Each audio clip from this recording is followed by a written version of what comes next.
Godine su prolazile, ali srce nikada nije otišlo. U tuđini imaš sve, osim onog što ti duša traži. Jednog jutra odlučio je, dosta je bilo čekanja, vrijeme je da se vrati kući.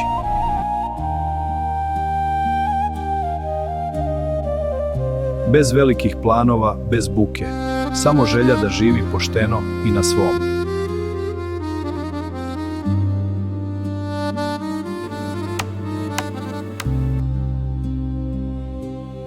Nije bilo lako, ali svaka kap znoja imala je smisao. Našao je ono što je tražio, mir, tišinu, slobodu.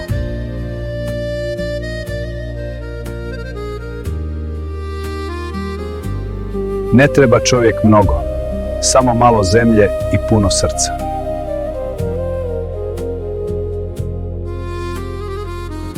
Ovdje gdje je sve počelo, tu je i sreća koju je tražio cijeli život.